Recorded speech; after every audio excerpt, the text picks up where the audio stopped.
The Situation Room with Wolf Blitzer, weekdays 4 Eastern. A lot of speculation going on right now, so we do have to have some caution and care of what we're reporting here. But what Air France officials are saying is that there was turbulence in that area, that electrical problems were reported. That points to some possibilities for what could have gone wrong, but there's also the possibility that we may never find out. A massive air and sea search that may never provide definite answers on the fate of Flight 447. Air France officials say the plane experienced turbulence and electrical problems before it vanished. Experts say a lightning strike is a possibility, but on average, every airliner is struck at least once a year by a lightning strike. They don't go down. Experts say when lightning strikes a plane, the bolt typically hits a sharp part of it, a wingtip or a tail surface.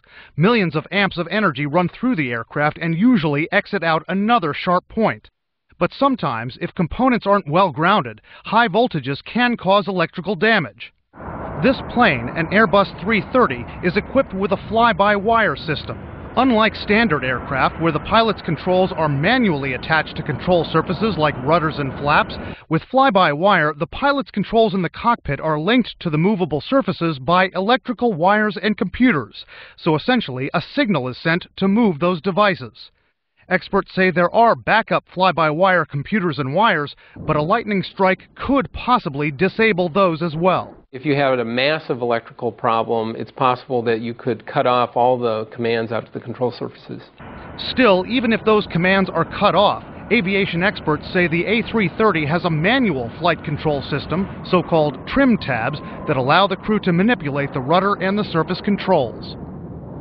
We asked Airbus for a briefing on possible causes on the electrical warning system, what protections are built in for lightning strikes. An Airbus spokeswoman said it's way too early at this stage and the company does not want to engage in speculation. Wolf. What about the weather in the region over the Atlantic? I understand that could have been a real problem. That's right. This is an area called the Intertropical Convergence Zone. We're going to show this to viewers now. This is the area of the Atlantic where the northern hemisphere meets the southern, right around the equator. Weather and aviation experts tell us this is where the northeast and southeast trade winds meet, pushing a lot of warm, moist air upward. That condenses, produces some of the world's most nasty thunderstorms and hurricanes. If lightning hit this plane, it could have been in this area, Wolf, but again, very preliminary at this stage.